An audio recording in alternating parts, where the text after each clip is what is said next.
आपका फोन आया था एक दिन, बात नहीं पाए थे उस दिन, जी व्यस्त था जी मैं जी तो। जी जी जी जी जी तो राजमोहन जी, मैं मैथिली शरण गुप्त, फॉर्मर हाँ डीजीपी, हाँ, मैं प्रेसिडेंट नंबर क्राइम मुझे फ्री सेव भारत सेव है, से। बिल्कुल मुझे ध्यान है। ध्यान है, मैंने कहा एक बार जी जी, लंबा समय हो गया तो आपको याद दिला दें। हाँ हाँ हाँ।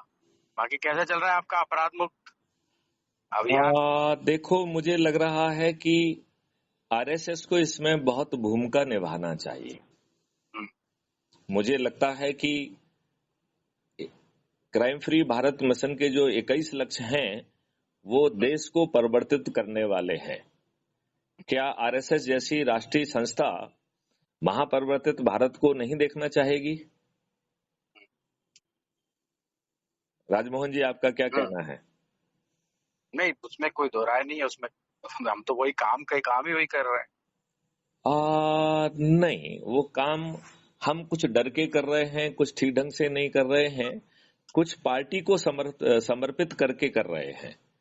तो मेरा कहना है। अब मुझे लगता है इस पे अपन बैठ के कभी चर्चा करेंगे, फोन पे तो लंबी नहीं हो पाएगी। मैं कभी अच्छा, भोपाल आऊंगा, यदि आप उज्जैन आए तो एक बार आइए, बैठ के बात करें। जरूर करेंगे, थोड़ी लंबी जरूर। चर्चा होगी इस पर, फोन पे तभी नहीं हो पाएगी इतनी लंबी। चलिए, कोई बात नहीं, है ना? लेकिन अपन कुछ जो करेंगे बातें चर्चा, फोन पे हो सकती हैं वो तो कर ही लें। नहीं अपन मिलके ही करेंगे, है ना? चलिए, ठीक आप है। आइए उज्जैन, बैठ के बात करते हैं, है ना? जरूर जरूर जरूर जरूर जरूर। बिल्कुल जी, चलिए नमस्कार। चलिए, हाँ हाँ। नमस्कार नमस्कार।